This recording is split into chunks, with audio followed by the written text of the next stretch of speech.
A casual podcast comment just sparked a full-blown family debate between T.I. and King Harris, and the internet is split down the middle. One side says it's tough love and discipline. The other says King got publicly misrepresented after asking for investment capital, not spending money. But here's the real question nobody can agree on. Was this a parenting moment or a narrative that got out of control in public? This situation just took a turn nobody saw coming, and now it's getting way bigger than a simple father-son disagreement. Because what started as a casual podcast moment between T.I. and King Harris has now spiraled into a full public debate about money, respect, and how narratives get built in real time on the internet. And the wild part is, it didn't even start like a controversy. It started with one comment. T.I., speaking casually during an interview, mentioned that King would sometimes ask him for $100,000 like it was nothing. No build-up, no context, just a passing statement that sounded simple in the moment. But the internet doesn't do simple. Within hours, that clip spread everywhere. And just like that, a story was born. People jumped straight to conclusions, spoiled, entitled, out of touch. The reaction wasn't slow, it was instant. Because when you hear a number like $100,000 in that context, it changes how people view everything else. And for a while, that became the only version of the story anyone talked about. King Harris, in the public eye, became the rich kid asking for money. But that narrative didn't last. Because weeks later, King responded, and when he did, he didn't just defend himself. He completely reframed what everyone thought they understood. According to King, this was never about spending money. It was about building something. He explained that the money he was talking about wasn't pocket change or lifestyle cash. It was capital, investment, startup support, a way to create businesses and opportunities, not just live off his father's success. And suddenly, the entire story shifted. Because now the question was, why is he asking for so much money? It became, why wasn't that context included in the first place? And that's where things started to get uncomfortable. Because once King spoke, another layer of the situation came out. Claims that T.I. had started pulling back financial support due to behavior he didn't agree with. Whether that's strict parenting or something deeper, the internet didn't care about the label. They saw tension. They saw distance. They saw a father and son no longer fully aligned. And that's when the debate exploded. One side started praising T.I., saying this is what discipline looks like, teaching accountability, not handing out unlimited access to money just because it's available. But the other side saw something completely different. They saw a young man trying to build his future being publicly framed in a way that made him look irresponsible. And that's where this stopped being about money and started becoming about perception. Because once something like this goes public, it doesn't stay neutral anymore. It becomes a story people pick sides on. But to really understand why this hits so hard, you have to zoom out. This isn't just a random argument. This is a father and son who have lived their entire lives in the spotlight. People have watched them on TV, in interviews, on social media. They've seen the highs, the lows, the jokes, the tension, the growth. So when something personal leaks into public space, it doesn't stay private for long. It turns into content. It turns into commentary. It turns into judgment from millions of strangers. And King Harris didn't grow up in a normal environment. He grew up as the son of a hip-hop legend, someone who built a career, a brand, and a business empire. That kind of upbringing comes with advantages, but it also comes with pressure that most people never see. Because every move is compared. Every mistake is amplified. Every success gets attributed to his last name before his effort. And at the same time, King hasn't just been sitting in that shadow. He's been actively trying to build his own lane: music, media, business ideas, public identity, trying to separate who he is from what people expect him to be. But that's a difficult line to walk. Because when your father is T.I., everything you do gets measured against T.I. Now add money into that equation, and it becomes even more complicated. Because this isn't just about asking for help. It's about what support is supposed to look like when your parent has the resources to change your entire starting point in life. And that's where the real tension sits. Not in the number, but in the meaning behind it. T.I., according to what surfaced publicly, didn't just mention the $100,000 request. He also compared King to his other children, suggesting that they don't even ask for money or refuse it when offered. And whether intentional or not, that comparison changed everything. Because now it wasn't just a story about money. It became a story about contrast. One son looks independent. Another looks dependent. One looks disciplined. The other looks entitled. And once that framing hit the internet, it stuck. For weeks, that was the version of reality people believed. Until King responded again. And when he did, he didn't just push back. He challenged the entire framing of the situation. He made it clear this wasn't about asking for money to spend. It was about asking for backing to build. And that changes the emotional weight of everything. Because from one perspective, it looks like a father being cautious with resources. But from the other, it looks like a son trying to access opportunity through the only person close enough to provide it. And both perspectives can exist at the same time, but when they collide publicly, the emotional tension becomes impossible to ignore. And the situation didn't happen in isolation either. It came right after another wave of public attention surrounding King and his family, moments where he was already under scrutiny, already defending himself, already trying to establish who he is in real time.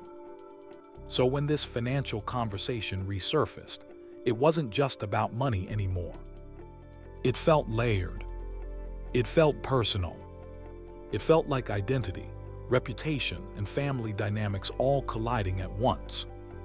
And that's why King's response didn't feel like a casual clarification. It felt like a correction, like he needed to reset the narrative before it became permanent. Because once the internet locks in a version of you, it becomes very hard to change it. And now the question hanging over all of this is simple, but uncomfortable. Was this just a misunderstanding blown out of proportion? Or did a private father-son conversation turn into a public narrative that neither side fully controls anymore? Because the more this unfolds, the clearer it becomes. This was never just about $100,000. It was about how quickly a single moment can define a person when millions of eyes are watching. This situation just took another turn that nobody saw coming, and at this point, it's no longer just a father-son disagreement. It's a full-blown public debate about money, respect, perception, and control over narrative. Because once the internet labels you something, it's incredibly hard to escape it. And that's exactly what happened here. What started as a casual podcast moment between T.I. and King Harris has now evolved into a layered controversy that keeps getting deeper every time someone adds context, responds, or replays the original clip. And the biggest question still hanging in the air is this: did T.I. actually cut off financial support, or did he simply change the way he supports his son? Because depending on the answer, this entire story shifts meaning completely. And right now, both sides are telling a version of reality that feels true from their perspective, but incomplete when viewed alone. This is where things really start to spiral. It all goes back to one moment. One sentence. T.I. speaking casually during a podcast conversation, mentioned that King would ask him for $100,000 like it was nothing. No warning, no explanation, just a statement delivered in a way that sounded light, almost like a father recalling a funny or frustrating habit. But the internet didn't take it lightly. They took it literally. And more importantly, they took it personally. Within hours, that clip spread everywhere. And once it did, the interpretation was immediate and harsh. Entitled, spoiled, doesn't understand money, too dependent on his father. Just like that, a narrative formed. And once that narrative locked in, it didn't matter what context came later. It already shaped how people viewed King Harris. But here's where the situation becomes more complicated. Because while the internet was building its version of the story, King was watching it unfold in real time. And according to what later surfaced, he didn't stay silent. He responded. And that response is what changed the entire direction of the conversation. Because instead of denying the $100,000 claim, King reframed it completely. He explained that the money was never about spending. It was about investing. It was about building businesses, creating opportunities, and trying to step into a different level of financial independence, not just relying on fame or inheritance. And suddenly, everything looked different. Because now the story was a young man asking for money. It became a young man asking for capital. And those are two completely different conversations. One sounds like dependency. The other sounds like entrepreneurship. One sounds like consumption. The other sounds like strategy. And that shift forced people to rethink everything they thought they understood. But it also created a new problem. Because if King's version is accurate, then one major question starts to emerge. Why wasn't that context included when T.I. first told the story? Because without it, the situation looks one way. With it, it looks completely different. And that missing detail became the center of the debate. From T.I.'s perspective, the story was simple. A father noticing a pattern of his son asking for large sums of money. From King's perspective, the story was also simple. A young entrepreneur trying to access capital through one person with the resources to make it possible. Both perspectives can exist at the same time, but when they're shared publicly without alignment, they clash instantly. And once they clash, the internet fills in the gaps. Now here's where things get even heavier. Because according to reports circulating after the podcast moment, there were claims that T.I. had begun adjusting or pulling back financial support. Not necessarily removing everything, but changing how it was provided. Less direct access, more conditions, more structure, more expectations. And if that's true, then this isn't just about one conversation anymore. It becomes about a shift in relationship dynamics. Because from King's perspective, that could feel like something deeper than discipline. It could feel like distance. Like support is no longer automatic. It has to be earned or justified. But from T.I.'s perspective, it could be something entirely different. It could be boundaries. It could be responsibility. It could be a way of teaching independence instead of dependency. And that's where the emotional tension lives. Not in money itself, but in what money represents inside a family relationship under public scrutiny. Because this isn't just any father and son. This is a father and son who have lived their entire lives in the spotlight. T.I. is not just a parent, he's a public figure, a business mind, a cultural icon. And King Harris didn't grow up in normal circumstances. He grew up with visibility, expectations, and constant comparison. Every decision is observed. Every mistake is amplified. Every success is measured against his last name before his actual effort. And that creates pressure most people never see. At the same time, King hasn't been inactive. He's been trying to build his own identity, music, media presence, business ideas, public personality. Trying to step out of his father's shadow while still being inevitably connected to it. And that's a difficult balance. Because the moment you try to separate yourself, people say you're distancing. But the moment you stay close, people say you're dependent. There's very little space to simply exist in between. Now add money into that equation, and things become even more sensitive. Because this isn't just about asking for financial help. It's about what support should look like when your parent has the ability to change your entire trajectory. And that's where the disagreement really begins. T.I.'s original comment about the $100,000 request didn't include context about purpose or intent. He focused on the amount. He focused on the reaction. He focused on how it made him feel as a father. But he didn't clarify what the money was for. And that omission became a major turning point in public perception. Because once King clarified his side, people started re-examining the original clip. And suddenly, the conversation shifted. Instead of asking, "Why is he asking for so much money?" people started asking, "Why was that detail left out?" And that question changed everything. Because now the focus wasn't just on King's behavior, it was on how the story was framed. And framing is powerful. It decides who looks responsible and who looks reckless, who looks disciplined and who looks entitled, who looks like they're building and who looks like they're taking. And once framing enters the conversation, truth becomes harder to define. Because both versions can feel true depending on how they're told. Now, there's another layer that made this situation even more sensitive. This all unfolded shortly after King had been publicly active in other high-profile moments, including defending his family during online conflicts involving major industry names. So from his perspective, he wasn't just dealing with criticism about money.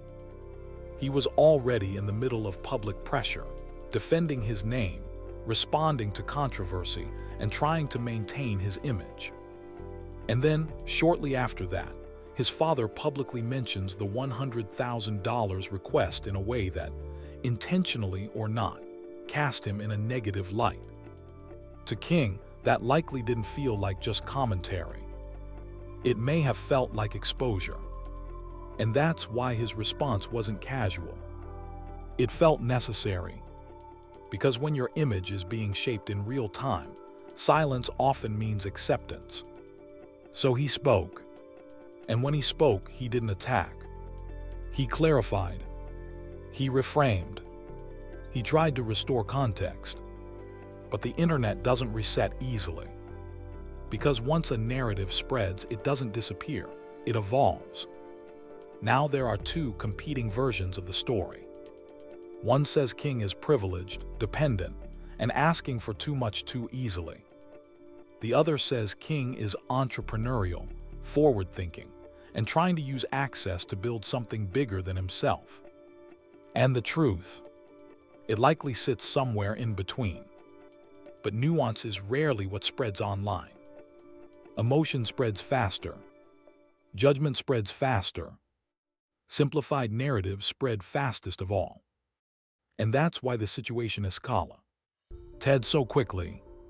Because it wasn't just about what was said. It was about how it was interpreted. Now there's another angle people are beginning to notice. What if this was never just about money at all? What if the real issue is expectation? Because when you are the child of someone like T.I., expectations are not normal. They're higher, stricter, heavier. There's an unspoken standard attached to your last name before you even speak. And that creates tension of its own. Because one side expects discipline, structure, and humility. The other side expects opportunity, trust, and access. And when those expectations don't align, conflict becomes inevitable. And now, with both sides speaking publicly or being interpreted publicly, the situation has reached a point where perception itself has become part of the problem. Because once something becomes a public story, it stops being controlled by the people involved. It becomes controlled by audience interpretation. And that's where things start to shift again.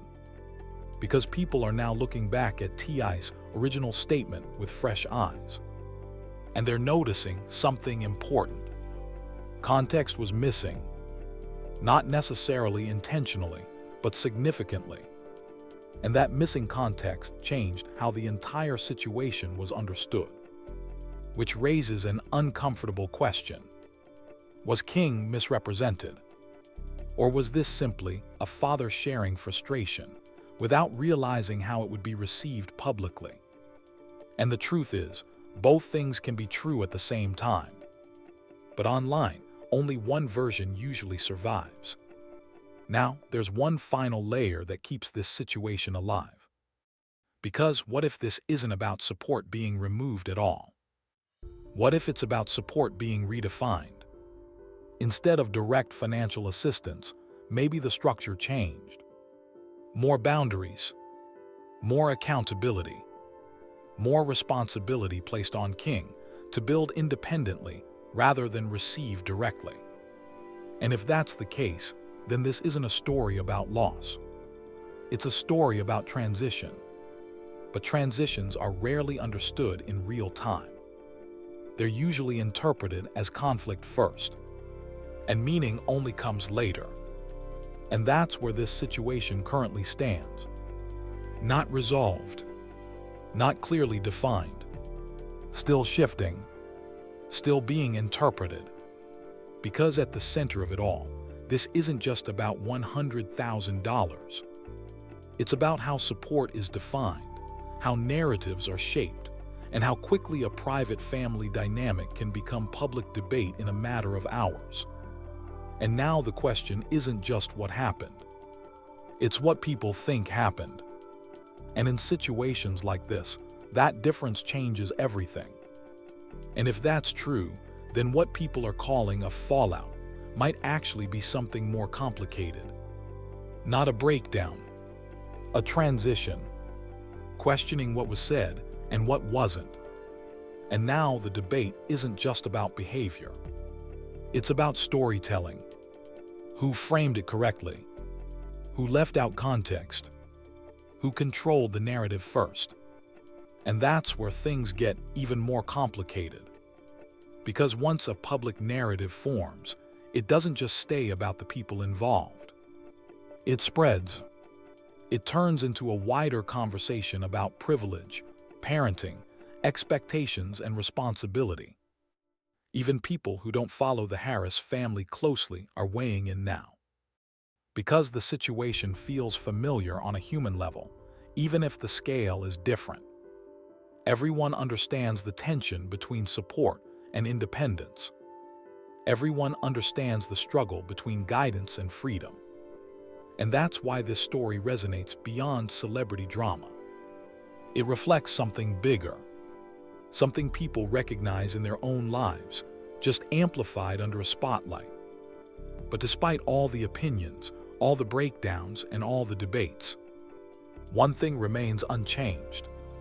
There is still no final clarity, no full explanation from T.I. addressing every layer, no extended response from King that closes the gap completely.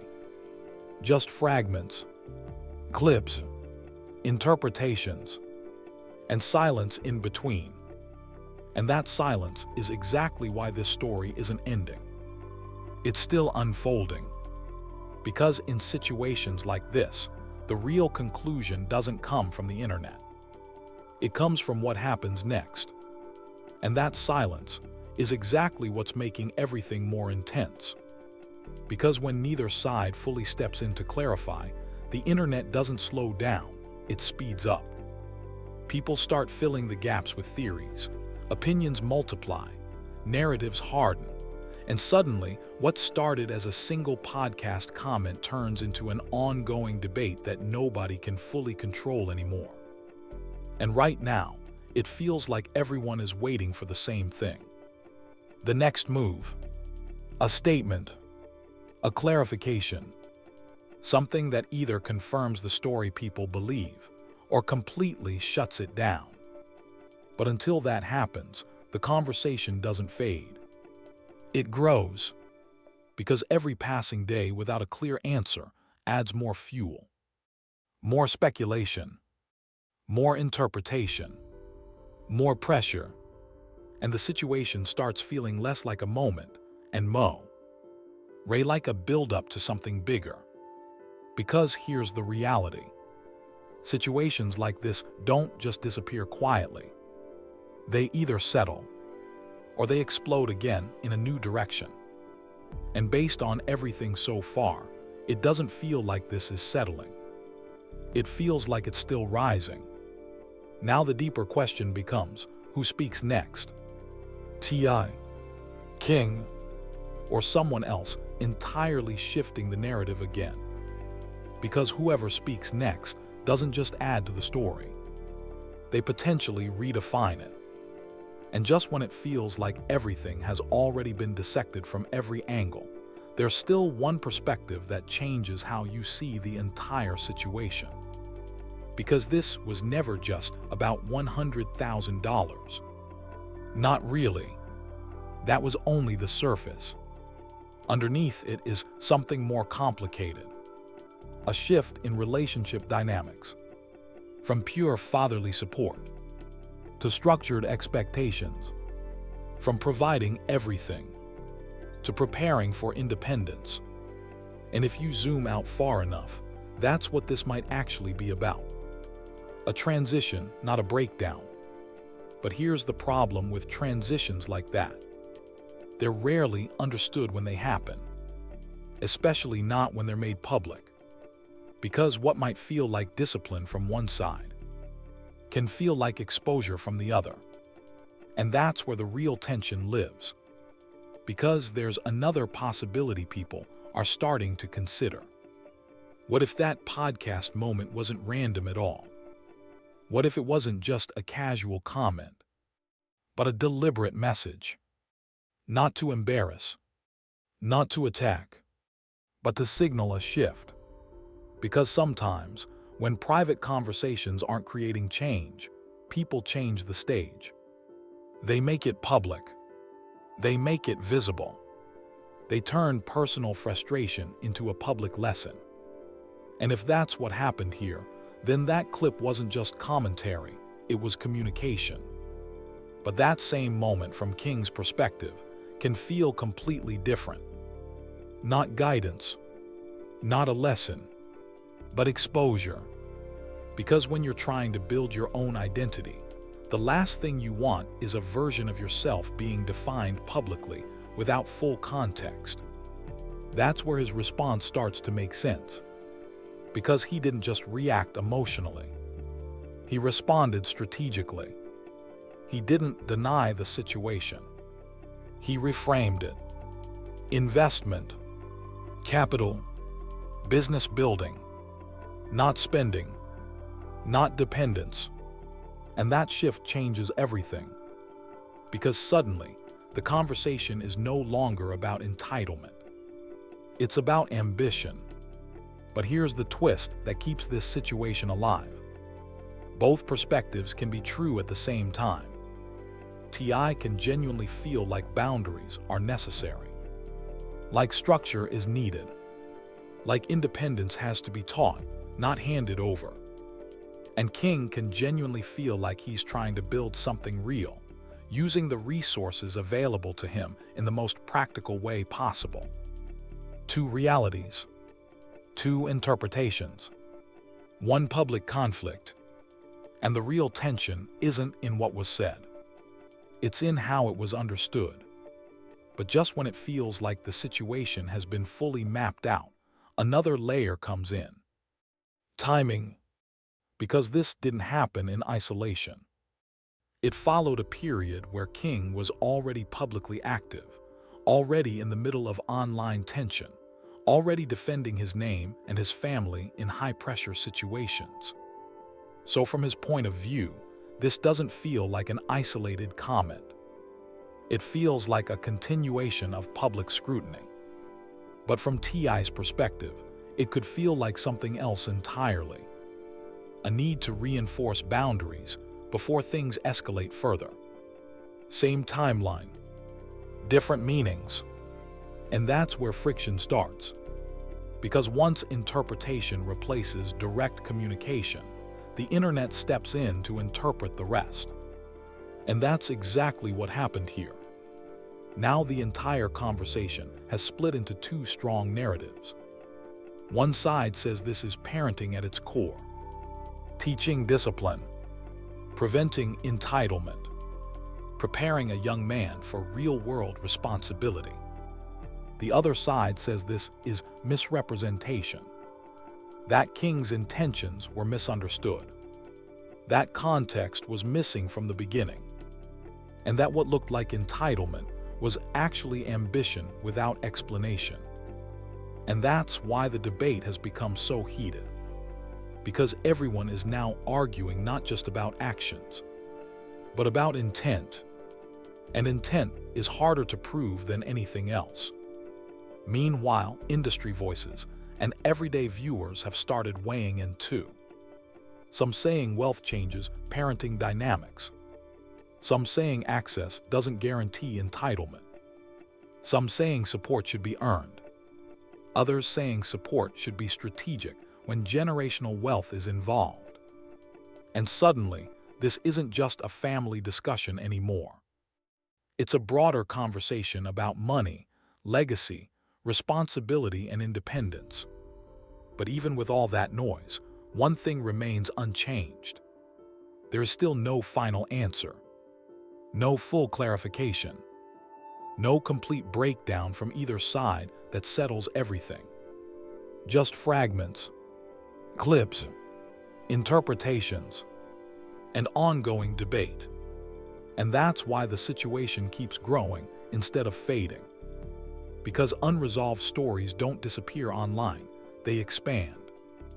They evolve into discussions people keep revisiting, analyzing, and reinterpreting every time new context appears. And right now, this story feels like it's still in motion. Not finished, not resolved, just waiting for the next development. Because eventually, something will happen. A statement, a clarification, another clip, or a new detail that shifts everything again. And when it does, the entire narrative could change in seconds. So the real question isn't just what happened. It's what people will believe happened once the next piece drops. Because in situations like this, truth and perception don't always move together. And sometimes, the loudest version of a story isn't the most accurate one. It's just the first one people heard.